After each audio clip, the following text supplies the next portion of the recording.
ಗದಗ ಜಿಲ್ಲೆಯಲ್ಲೂ ಕೂಡ ವರ್ಷಧಾರಿಯ ಆರ್ಭಟ ಜೋರಾಗಿದೆ. ಹಳ್ಳ ಕೊಳ್ಳಗಳು ತುಂಬಿ ಹರಿತಾ ಇವೆ. ಗದಗ ಜಿಲ್ಲೆಯ ಹಲವೆಡೆ ಮಳೆ ಜೋರಾಗಿದೆ.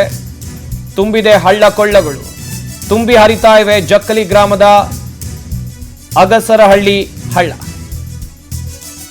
ಗದಗ ಜಿಲ್ಲೆಯ ರೋಣ ತಾಲೂಕಿನ ಜಕ್ಕಲಿ ಗ್ರಾಮ ಇದು. ಇಲ್ಲಿ ಆಗಿರುವಂತಹ ಘಟನೆ ಇದು. ಅಗಸರ ಹಳ್ಳ ಭರ್ತಿಯಾಗಿದೆ ಎನ್ನುವಂತ ಮಾಹಿತಿ ಇದೆ.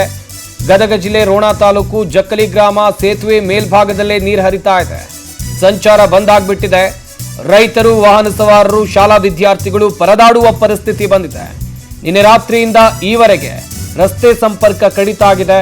ಒಂದು ಕಡೆಯಿಂದ ಇನ್ನೊಂದು ಕಡೆಗೆ ಹೋಗೋಕ್ಕಾಗ್ತಾ ಇಲ್ಲ, ಇನ್ನೊಂದು ಕಡೆಯಿಂದ ಮತ್ತೊಂದು ಕಡೆಗೆ ಬರೋಕ್ಕಾಗ್ತಾ ಇಲ್ಲ. ಒದ್ದಾಡ್ತಾ ಇದ್ದಾರೆ ಜನ. ಬಸ್ ಸಂಚಾರ ಸ್ಥಗಿತದಿಂದ ಜಕ್ಕಲಿ ಗ್ರಾಮಸ್ಥರು ಪರದಾಡುವಂತ ಪರಿಸ್ಥಿತಿ ನಿರ್ಮಾಣ ಬಿಟ್ಟಿದೆ. ಈವರೆಗೂ ಯಾವುದೇ ಅಧಿಕಾರಿಗಳು ಸಹ ಈ ಭಾಗಕ್ಕೆ ಬಂದಿಲ್ಲ ಅಂತೇಳಿ ಆ ಭಾಗದ ಜನ ಆಕ್ರೋಶವನ್ನ ವ್ಯಕ್ತಪಡಿಸ್ತಾ ಇದ್ದಾರೆ. ಅಧಿಕಾರಿಗಳ ಬೇಜವಾಬ್ದಾರಿ ನಡೆಗೆ ಸ್ಥಳೀಯರು ಆಕ್ರೋಶವನ್ನ ವ್ಯಕ್ತಪಡಿಸಿದ್ದಾರೆ. ಭಾರೀ ಮಳೆಯಿಂದ ಹಳ್ಳದ ನೀರು ಜಮೀನಿಗೆ ನುಗ್ಗಿ ಜಮೀನುಗಳು ಜಲಾವೃತಗೊಂಡಿದೆ. ಹಾಗೆಯೇ ನೋಡ್ತಾ ಇರ್ಬೋದು ಯಾವ ರೀತಿಯಾಗಿ ಮಳೆರಾಯ ತನ್ನ ಅವಾಂತರವನ್ನ ಸೃಷ್ಟಿ ಮಾಡಿದಾನೆ ಅಂತ ಹೇಳಿ. ದಯವಿಟ್ಟು ಯಾರು ಬರಕ್ ಹೋಗ್ಬೇಡ್ರಿ.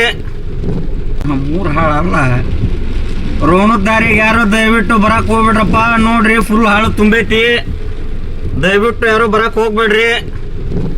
ಮೂರ್ ಹಾಳಲ್ಲ, ರೋಣದ ದಾರಿಗೆ ಯಾರು ದಯವಿಟ್ಟು ಬರಕ್ ಹೋಗ್ಬೇಡ್ರಪ್ಪ. ನೋಡ್ರಿ ಫುಲ್ ಹಾಳು ತುಂಬೈತಿ.